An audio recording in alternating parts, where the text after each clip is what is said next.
So I recently rewatched all three Zenon movies, and honestly, it was really fun. I enjoyed them all. But the one thing I've been doing with when rewatching old Disney DComs is I wanted to see if there was like a lesson, whether it be like a general lesson of the movie that like maybe was more intentional or maybe just like unintentional, but like in watching the language. And that's what I've done with Eddie's Million Dollar Cook-Off and High School Musical, and those have been so fun to dive into. But specifically Xenon, I'm not doing like a full deep dive now, but what's so interesting to me is Xenon lives in a space station and she's lived there since she was 5 years old and she's 13 in the first movie. And what's so interesting to me that's a little bit different from other like space related, I'll say like sci-fi movies, is that Earth is still inhabitable. It's like the Earth we live in. In their world, they're in 2049, so they're in our future.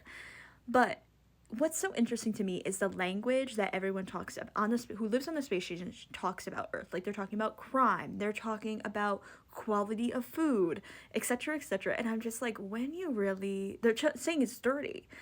But I was trying to say, just on the language alone, like you can draw all these tactics into how they try to rationalize like being up there in space, which is interesting to me in this because the plot of Zenon is basically that there's some big guy named Wyndham and he owns a space station and he essentially wants to put a virus on the ship so that it'll blow up and he can collect the insurance money. Okay, so mind you, that's like the plot of Zenon, and Zenon, finds this out and is trying to protect her space station, obviously. But what's interesting to me is just the language around everything.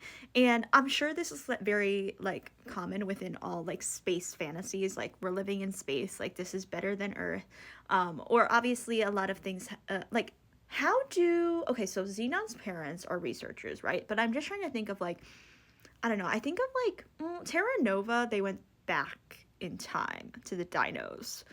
What other, oh my god, I'm blanking on, or like, have y'all seen Ascension? That's random. I can't get into Ascension.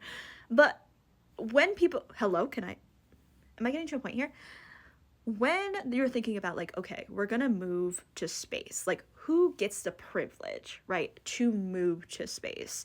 And interesting enough about their food is like they grow their own food, so like they kind of like I guess would have like their own rations, but it would be free of whatever stuff we have, like for example in America. I don't know why I keep doing quotes, but like it's so interesting to me just watching the language, like even if it's not like doesn't have to do with the whole plot of the movie, although part of it is like Xenon like getting to Earth and being like, oh, like this isn't what like my parents told me or what I was raised to believe. It's just interesting to know, and I think it's universal throughout space fantasies, and also even in other space fantasies not relevant to Xenon, like the Earth becomes inhabitable because of what? Because of what, guys? I don't need to tell you. You already know. You can already answer that question. The second movie, I was trying to think if there was like really like a lesson here, but I guess it would be that so when Xenon's ship got, it's not Xenon's ship, but like when her space station like got kind of pushed out of orbit, the places started becoming unsafe and they were gonna eventually have to shut it down. And she was making contact with aliens. They helped her out, she helped them out, and they were able to put them in balance. And I'm forgetting scientific terms because it's been a couple weeks since I've watched Zenon.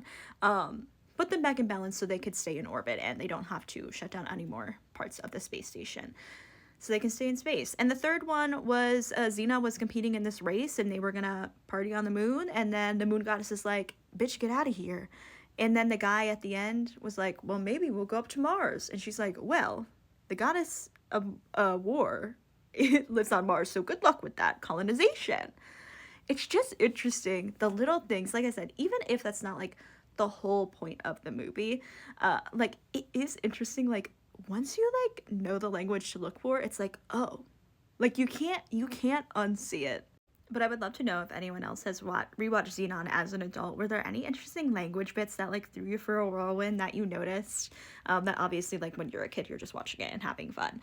But I don't know. I love rewatching DComs. Like I said, whether they have a like very important lesson or not is really neither here nor there. But just listening to the language that was used in these scenarios like is so telling, and it's just so interesting to look back on that now as an adult.